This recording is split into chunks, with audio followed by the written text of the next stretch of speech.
Hello and welcome to another episode of Every Possible Angle. I'm very excited today. Today we are joined by Dr. Gary Schwartz. He's the Chief of the Department of Thoracic Surgery, the Surgical Director of Lung Transplantation, and the Director of the ECMO program at the Baylor University Medical Center. Welcome, Dr. Schwartz. Thank you for having me. I'm so excited to have you. Your program has been growing and doing incredible things, especially given all the dynamics that are going on in lung transplantation today. But I'd love to start by hearing a little bit about yourself and where did your journey in transplantation begin? How did you get into this field? Oh, it started a long time ago. So I was interested in medicine from before I was 10 or 11 years old. And by the time I was in high school and college, I was reading books on transplant, was watching all the 90s TV shows about surgery. And then in med school, I got involved in renal transplant research pretty early on, the summer after my first year. And interestingly, it's very apropos now. It was on looking at expanded criteria donors, looking at how can we expand the pool of donors available. And that was over 20 years ago. So come a long way from there. That's wild. I also remember those shows in the '90s that were on public television on surgery. I also understand you were part of the youth squad for your local ambulance corps back when you were young. Yeah, I started in high school riding ambulances when I was about 15. Couldn't really do any formal training, but got to go on calls and really get your hands dirty early on. Became an EMT with the ambulance corps when I was 18. And then shortly after that, actually responded on 9/11 at Ground Zero as part of the EMS services there. Really? And so you were in New York that day? Yeah, I was living in New York. I was in Midtown Manhattan at the time, and you heard it on the radio. We didn't have phones and texting as much then, but I heard on the radio and just instinctively drove downtown like so many other people did. Wow, that's incredible. And so actually, I'm curious from that experience. Obviously, so many first responders did have lung issues afterwards. Have you been involved with the first responder community since 9/11? Not as much. I was a bit in medical school. One of the pulmonologists I worked with at the time was the head pulmonologist for that process for all the lung problems related to the NYFD, and has been for 2 decades. It's an ongoing problem. So I was briefly, but really since then, not as much since I moved away from New York. And so, can you tell me when you first got into transplantation, you actually knew at a young age, as you said, that you were really fascinated by that field, and when you first got the chance to be part of a transplant procedure, what was that like? After not everybody's been reading textbooks on transplantation since they were a teenager. Well, I'll tell you about the second transplant I was involved with. The first one was the first time I ever scrubbed on surgery in my Really? life. And so my job was to stand in a corner and not touch anything. So I learned a lot about sterile fields and the operating room dynamics, but I didn't really see much of the transplant. My second kidney transplant, though, was pretty amazing to see the surgeons sew together a couple blood vessels. And then when they released the clamps, the kidney just pinked up again. And the ureter, which is not yet connected to the bladder, just starts pouring out urine into a bowl. I mean, almost immediately. It's pretty amazing to take an organ that's been outside the body from somebody else and to just make it work again. It was really life changing. And so since then, you moved into the thoracic side. What was it about lung transplant specifically that really hooked you? Well, as much as I loved transplant, I sort of loved everything in surgery when I was in medical school. So I loved trauma and I liked oncology. I loved technology and minimally invasive surgery. And so during my 5 years training in general surgery, I decided on cardiothoracic surgery, where I can do all the above. I can be involved in transplant, I can be involved in critical care and in robotic surgery, and really, what I considered a really cutting edge of surgery. And so in my cardiothoracic training, I did a lot of heart and lung transplant and realized that you really need to focus, in my opinion, at least on one or the other, heart or lung surgery, to become a true expert. And so I went down the road of lung surgery. And so now lung transplant's about half of what I do, and lung cancer and end stage lung disease is the other half. That's incredible. And in addition to all of your work in human medicine, I understand you had an interesting trip to Ecuador where you had a unique patient, if that is Oh, good way to Yeah. put it. Yeah, that got some attention. I always tell my kids know this that as a surgeon, you're always on call. Just a week ago, I was on a plane and got called for medical attention, but that was on a trip with my wife. We were in Ecuador, going to the Galapagos, and we were hiking in the Andes. And I mean, it couldn't be further off the grid, quite honestly. But came upon a condor reservation where they were preserving the Ecuadorian condor, and it just turned out that there had been a fight amongst the condors, and one of them had a pretty bad laceration on the face, and there was a vet there trying to put it back together just at the exact moment that my wife and I, happened upon it. So, a little bit of little soap, a few sutures later, and the face was put back together. Oh, wow. Incredible. Incredible. That's a unique vacation memory. Definitely, yeah, it was a strange day, that's for sure. So, tell me, and now you're at Baylor. Tell me a little bit about the Baylor program and how your time has been there. So it's a very unique place. It was one of the first place to do liver transplant in the South back in the 80s, and has had a very strong history of heart and lung transplant here. And I've been here almost about 10 years, and about 12 years ago, really revamped the heart and lung transplant programs, increasing volume and really modernizing how we were doing things. And so, in the last 10 years, we've increased volume. We've adapted a lot of new technology, taking on higher risk patients and utilizing ECMO a lot as a bridge to and after transplant. Interesting. And I'm really curious. In the last 10 years, there's been a lot of change, both policy wise, allocation policy wise, and like you said, new technologies. How has that affected your practice? Particularly, I think there was the shift from into the last era and now into the CAS era. That obviously has had a pretty big impact on transplantation. How has it affected Baylor? Yeah, obviously, these patients are very complex. They've always Mhm. been fairly sick.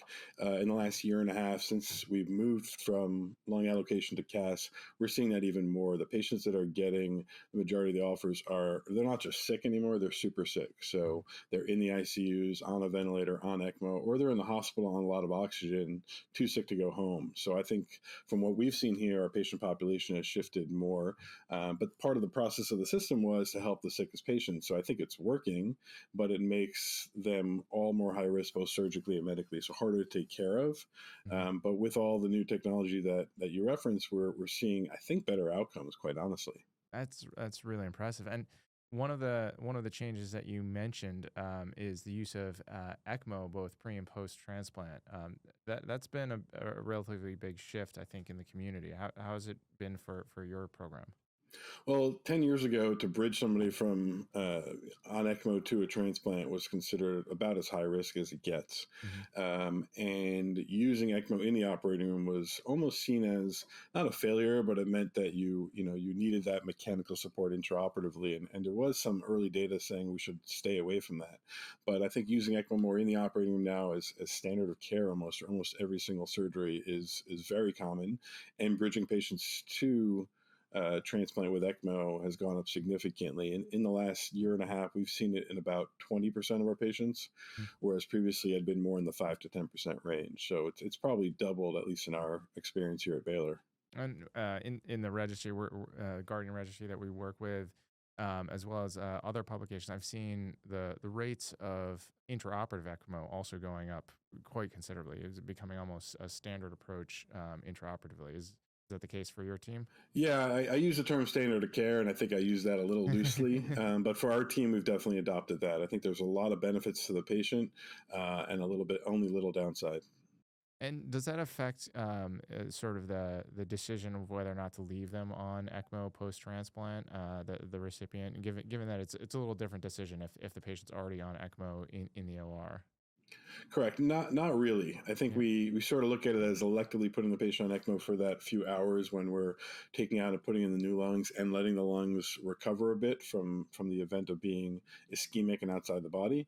But usually the only reason we're coming out on ECMO is if the lungs aren't working great or there's any cardiac dysfunction as well. And I would say that's the minority of cases. The majority Right. of patients are not coming out on ECMO. Right, and you're able to wean off and get them really on their own support as soon as you get out of the OR. Yes, but it gives us a lot of control over the situation, not just the technical aspects of the surgery, but also reperfusing the lungs and doing it in a very controlled fashion and almost reintroducing them to their new environment. Yeah. And can you tell me also, so leveraging, looking at new technology, you were one of the first centers to adopt the BAROguard technology toward which controls both temperature as well as airway pressure in terms of preserving the organs out of the body. How has this been in terms of an adoption in your program? Yeah, we jumped on it. It made perfect sense to me. When LungGuard came out, I thought that was a neat idea. We can really closely control the temperature. I didn't honestly, no disrespect. I didn't think it was groundbreaking, but it worked really well. Mhm. But when BaroGuard came out, I was really blown away. I think airway pressure during the recovery of the organs and during their transport is something that we sort of thought about after the fact. It wasn't a primary problem, but it really has a significant effect. And since adopting it, we've seen much longer ischemic times. We've accepted longer ischemic times. And I think it's a combination of airway pressure control and temperature. And we've seen less primary graft dysfunction as well. Well, that's wonderful to hear for your patients. I also understand you had and present had a poster at AATS recently about a rather unique case with one of your first BaroGuard cases where pressure really came into play. Yeah, the I think my understanding of the novelty of the BaroGuard when we started using it was that it'll maintain pressure. The lungs need to stay expanded, and if they decreased at all, we'd be able to maintain that same pressure, but also preventing it from going too high. What happened in that incident was actually the jet carrying our recovery team lost cabin pressure due to a door malfunction, and so as airway cabin pressure decreased, the pressure in the lungs would also have, but the BaroGuard was able to recover and maintain that steady pressure despite the loss of cabin pressure. It was a little disconcerting to me that the pilots were calling me and asking me what our next steps should be for the plane, but we ultimately ultimately found a new plane, had an emergency landing, we were able to get those lungs implanted at a reasonable amount of time. Well, first and foremost, I'm really glad that the plane got down okay and your whole team's all right. And secondly, I'm really glad that the lungs were able to go to good use and that patient was able to receive them. So it's an amazing story.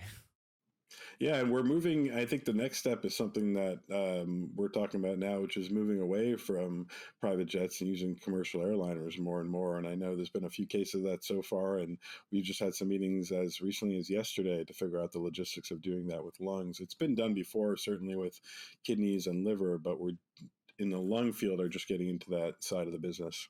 Absolutely, and I think it's becoming potentially a more important point of discussion given that new allocation change that more and more of the lungs are coming from further away, from coming from across the country, and that certainly has a burden on teams, on costs, even the environmental impact of that many jets flying all over the country more frequently. And so I think that's a really exciting phase to look at is whether or not this can be really done with commercial on a more regular basis. Yeah, I think one of the limiting factors is going to be that historically, cardiothoracic surgeons have not been very, I would say, trusting of local recovery teams. But in order to get a recovery team to a donor, we're spending a lot of money on Hmm. jets, on moving people around the country, when this could really be done, I think, more regionally by local teams. And that's just a matter of developing trust throughout the country. I absolutely agree, and I think that's a challenge. And for your team, then I think that would also mean you're spending a little more time on the implanting side rather than the disruption of going out and recovery. Is that fair?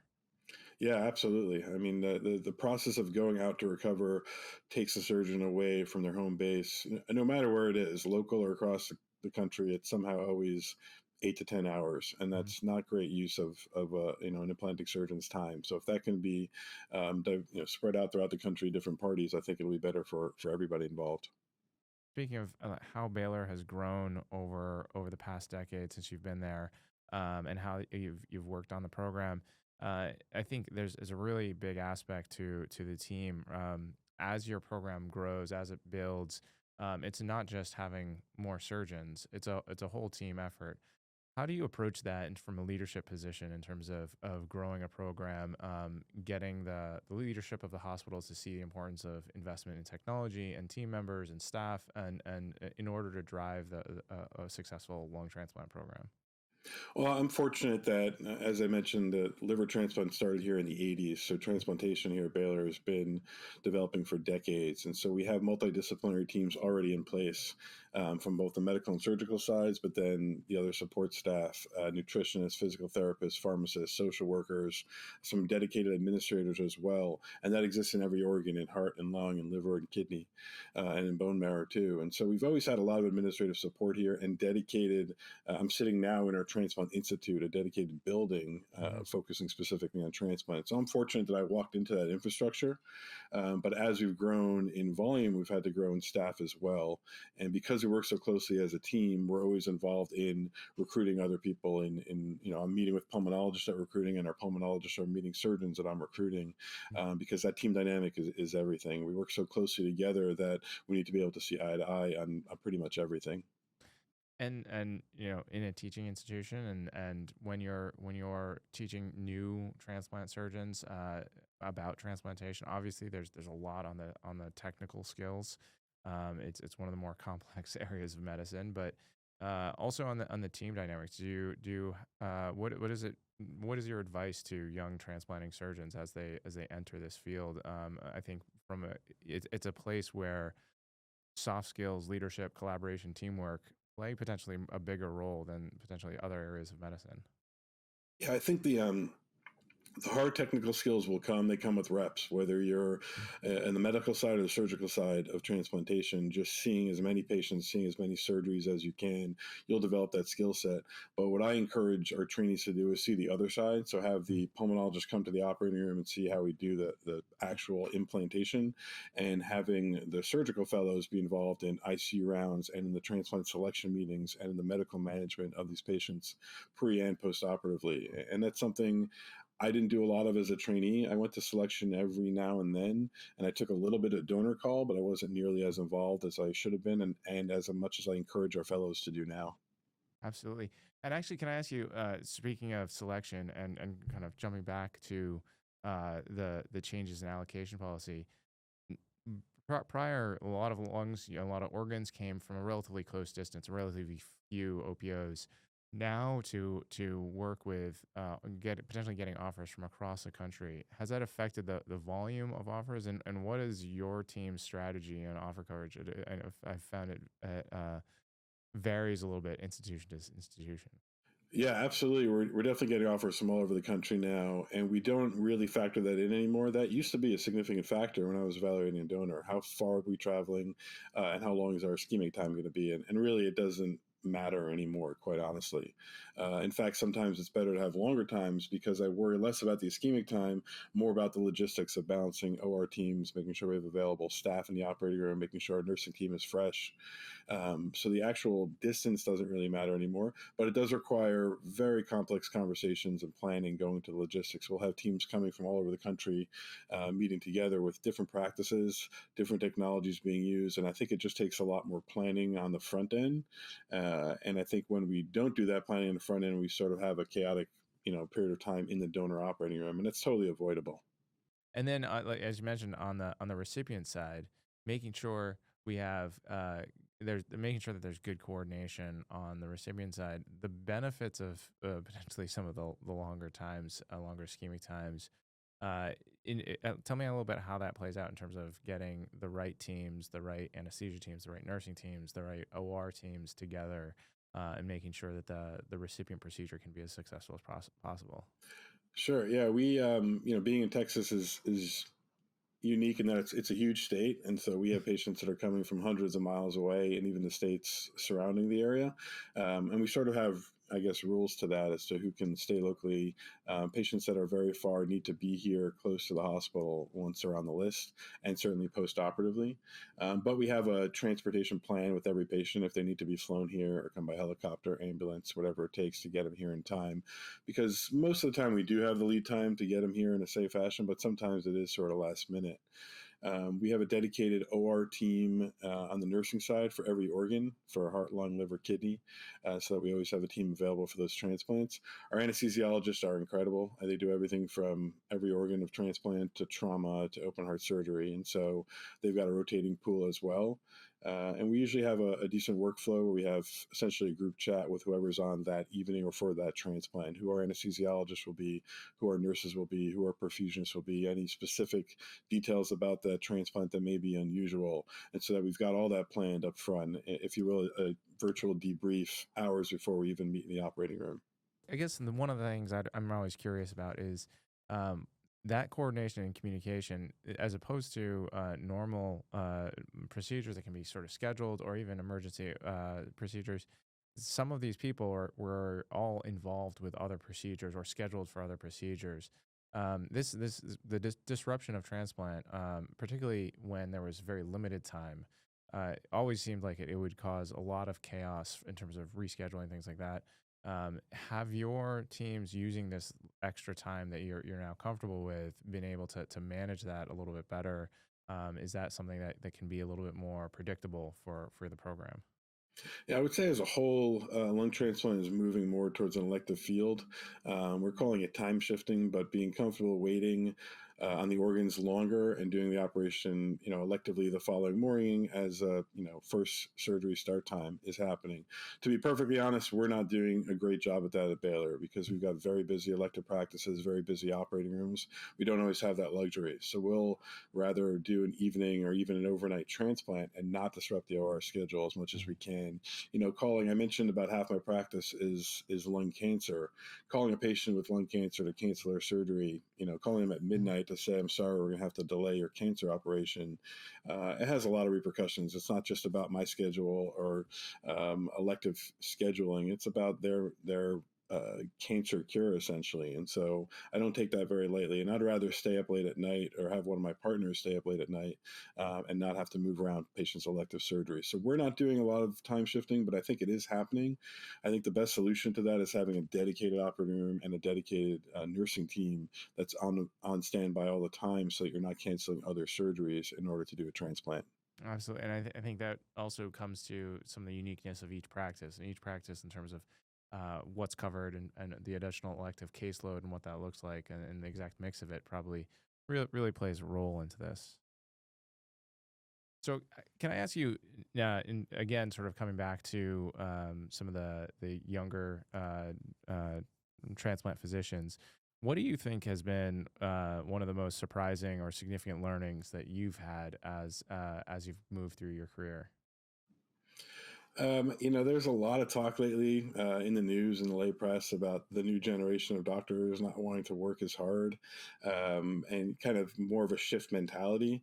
I see that, I think, nationally, but in the world of transplant, nobody goes into transplant medicine for quality of life. They're fascinated by the science or really want to help people that are super sick. I mean, anybody getting a transplant is by definition, dying of some organ dysfunction. And so you really get to help the sickest of the sick. And anybody going to that field is incredibly dedicated, or they wouldn't have chosen that field. So I haven't had any issues or seen any problems. I can't say the same for other specialties. Some of our anesthesiologists, some of our perfusionists, I think we burn them out if we work, too many transplants or too many complicated surgeries. And I understand that, they didn't necessarily sign up for that type of lifestyle. But it's what I do. It's what I love doing. And I'm fortunate to have found some really great partners to work with. Finding your mission in life, that's always incredible, and I'd say that's something that for us Paragonics, I'd say we look for in candidates, and we look for when we recruit people, because it's a really special place that is transplant. We have team members who fly all over the country to make sure cases can happen, that systems get there. You know, weekends, holidays, transplant doesn't wait. So I absolutely see that, and I think that's an important self recognition that, if you're going to be in this field, you need to be somebody who is really mission driven, and that's what's going to be something that's going to be passionate for you. And to that end, on your LinkedIn profile, you call yourself an eternal optimist. When you look to the future of transplantation, what makes you the most optimistic? Well, I think seeing the technology that's developed just over the last 5 years even tells me that the next 5 years are going to be even greater. This technological advancements are moving at such a rapid pace that it's really inspiring to know that we'll be doing things 10 or 20 years from now, much different than when I was in training. But I do think we're entering a new era of, you know, personalized transplant, if you will. We talk about personalized medicine, but really optimizing the donor recipient matching, finding the absolute perfect donor for the perfect recipient. I think we're going to see that both logistically. So, you know, you and I talked about traveling all over the country. I think we're going to see that all over the world at some point. I think there's a lot more opportunity for international transplantation, specifically for matching the perfect donor. But I think the key to that is going to be biological matching, really finding which biomarkers, what genetic components are going to predict not just, you know, a good surgery and a good recovery, but long-term preservation of organs. Having transplanted organs lasts decades, not just years.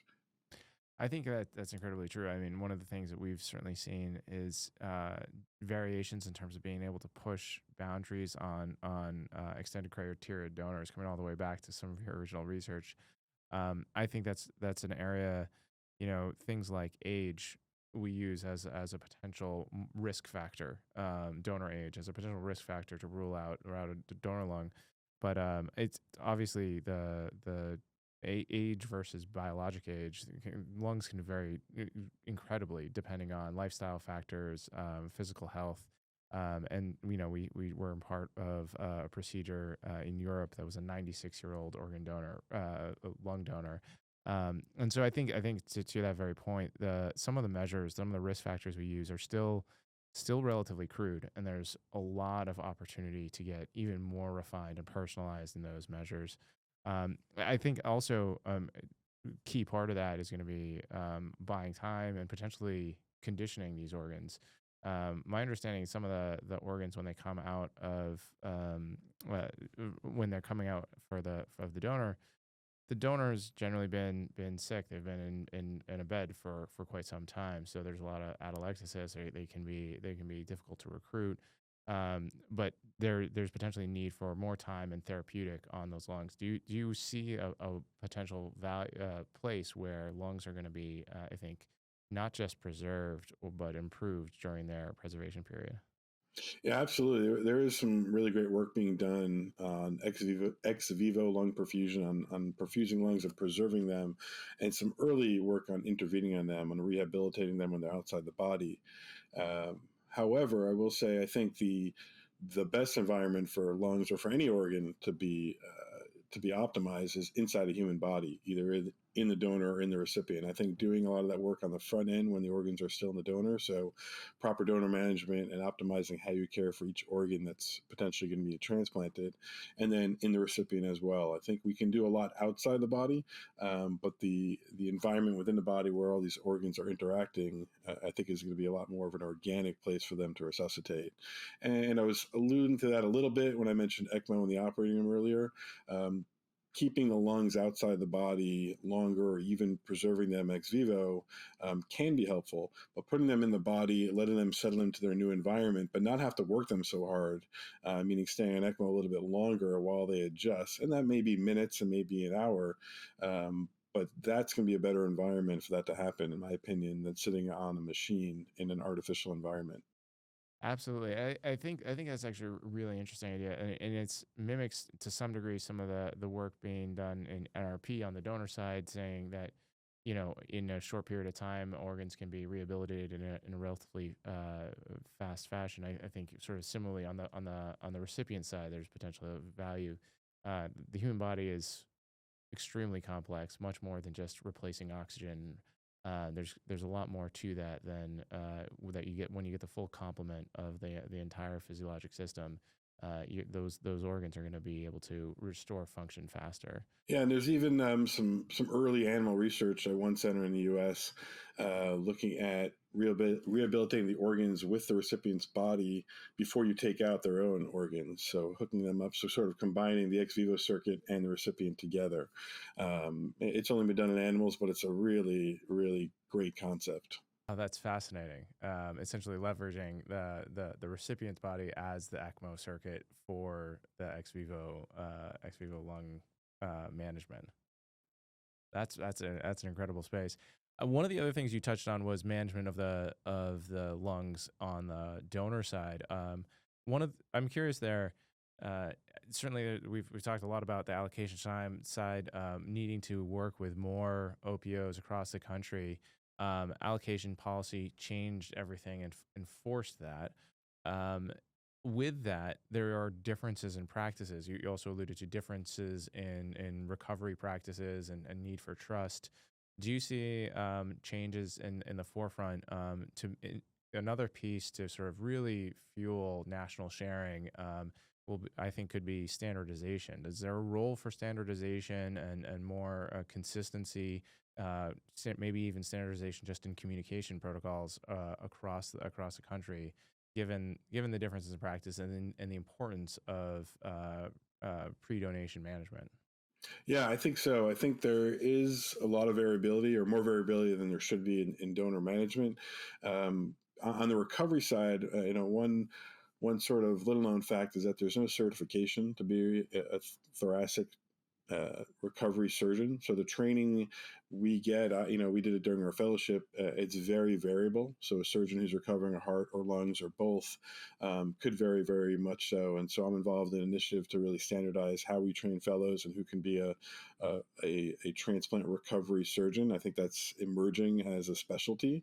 And I think especially in the era of the technologies that are being utilized, it can't be learned on the fly. It needs to be done in a very structured fashion. So on the recovery surgeon side, I think that needs to be standardized, and we are moving that direction.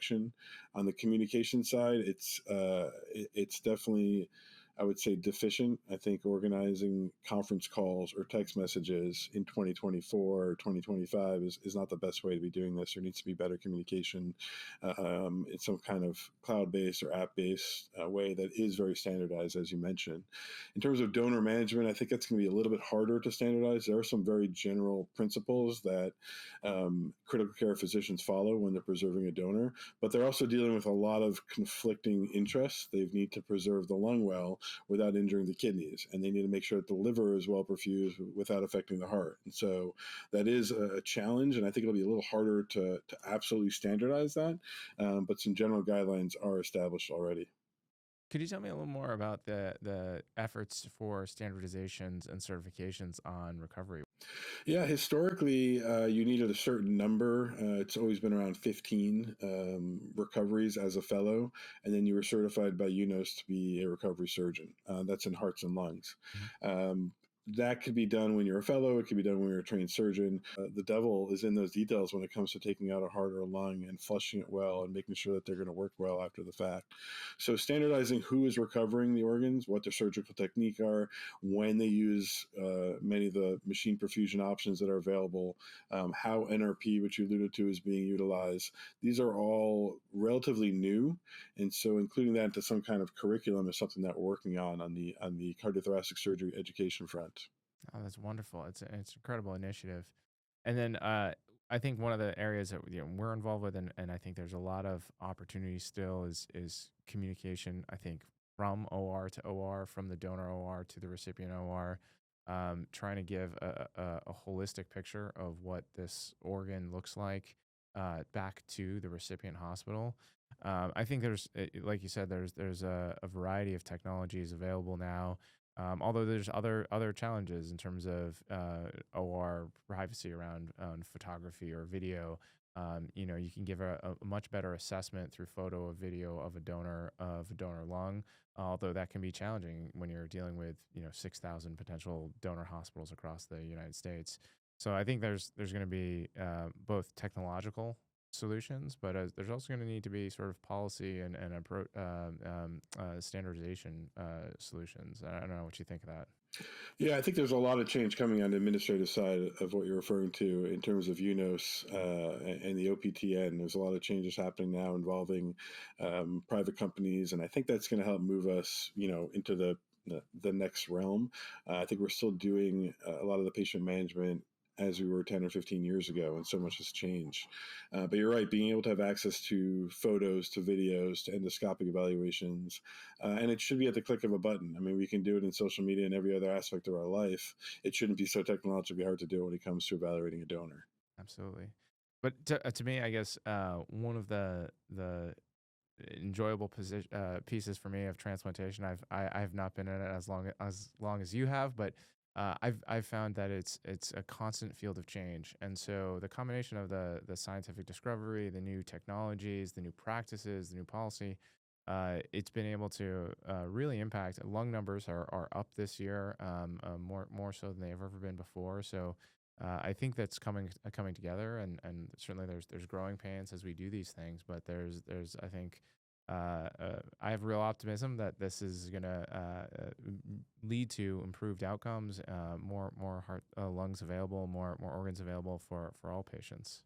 Yeah, I think there's a lot of excitement in the field, and I think we're realizing that we fell a little bit behind over the last 10 years, but we're making up ground very quickly.